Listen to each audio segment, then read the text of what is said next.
ಎಲ್ರಿಗೂ ನಮಸ್ಕಾರ. ಬ್ರಹ್ಮಶ್ರೀ ಪಿತಾಮಹ ಪತ್ರಿಜಿ ಪಾದಗಳಿಗೆ ನಮಿಸುತ್ತಾ, ಮಾತೃದೇವೋಭವ, ಪಿತೃದೇವೋಭವ, ಆಚಾರ್ಯ ದೇವೋಭವ, ಅತಿಥಿ ದೇವೋಭವ. ನನ್ನ ಹೆಸರು, ನನ್ನ ನಾಮಧೇಯ ಹರಿಶಂಕರ್. ಕರ್ನಾಟಕ ಧ್ಯಾನ ಪ್ರಗತಿ ಪರಿಷತ್ ಅಧ್ಯಕ್ಷ ಸೇವೆಯಲ್ಲಿ ಇವತ್ತು ನಾವು ನಿಮ್ಮ ಮುಂದೆ, ಅಂದರೆ ನಮ್ಮ ಪಿರಮಿಡ್ ಬಳಗದ ಮುಂದೆ ಬರೋದಕ್ಕೆ ಕಾರಣ ಏನಪ್ಪ ಅಂದರೆ, ಫೆಬ್ರವರಿ 9 ದಾವಣಗೆರೆಯಲ್ಲಿ ನಡೀತಾ ಇರೋ ಕಾರ್ಯಾಗಾರಕ್ಕೆ ತಮ್ಮೆಲ್ಲರಿಗೂ ಕೈ ಮುಗಿದು ಆಹ್ವಾನಿಸ್ತಾ ಇದ್ದೀನಿ.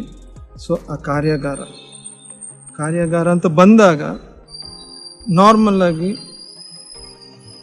ನಾವೇನು ಅನ್ಕೊಳ್ತೀವಿ ಅಂದರೆ, ಈ ಕಾರ್ಯಾಗಾರ ಮಾಡೋ ಕಾರಣ ಉದ್ದೇಶ ಏನಪ್ಪ ಅಂದರೆ, ನಮ್ಮ ಮೆಡಿಟೇಷನ್ ಬರೀ ಕುತ್ಕೊಂಡು 3 ತಾಸು ಅಲ್ಲಿಗೆ ಎಂಡ್ ಆಗಬಾರ್ದು.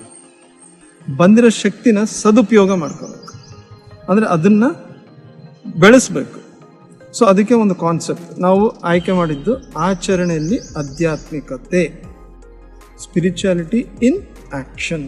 ಸೊ ಇದಕ್ಕೆ ಓಶೋ ಅವರು ಅತ್ಯುತ್ತಮವಾಗಿ ಹೇಳ್ತಾರೆ, ಜಿಯೋ ಅವ್ರ ಜಾನೋ, ಜೀವಿಸು ಆಮೇಲೆ ತಿಳಿದುಕೋ, ಜೀವಿಸು ಆಮೇಲೆ ಅರಿತುಕೋ, ಸಾಧನೆ ಮಾಡು, ಸಾಧ್ಯತೆಗಳನ್ನ ಕಾಣು. ಸೊ ಈ ಸಾರಿ ನಾವು ತೊಗೊಂಡಿರೋ ಟ್ಯಾಗ್ ಲೈನ್ ಏನಪ್ಪ ಅಂದರೆ, ಬಹಿರ್ದೃಷ್ಟಿ ಅಂತರ್ಸೃಷ್ಟಿ. ಸೊ ಶಕ್ತಿ ನನ್ನ ಒಳಗಡೆ ಯಾವ ರೀತಿ ನನ್ನ ಸೃಷ್ಟಿಸ್ಬೋದು, ನಾನು ಯಾವ ರೀತಿ ಸೃಷ್ಟಿಸ್ಕೋಬೋದು, ಇದ್ರ ಬಗ್ಗೆ ಪೂರ್ತಿ ಕಾರ್ಯಾಗಾರ ಇರ್ತದೆ. ನಿಮಿಷಾಮ ಸಮುದಾಯ ಭವನ್, ನಿಜಲಿಂಗಪ್ಪ ಬಡಾವಣೆ, ದಾವಣಗೆರೆ. ಎಲ್ಲರೂ ಫೆಬ್ರವರಿ 9 ಬೆಳಗ್ಗೆ 9:30 ಸಾಯಂಕಾಲ 5 ಗಂಟೆವರೆಗೂ ಇರ್ತದೆ. ಅತ್ಯುತ್ತಮವಾದ ಒಂದು ಕನ್ಸೆಪ್ಚುಯಲ್ ಬೇಸ್ಡ್ ಲರ್ನಿಂಗ್, ಅಂದರೆ ಪರಿಕಲ್ಪನಾತ್ಮಕ ಕಲಿಕೆ.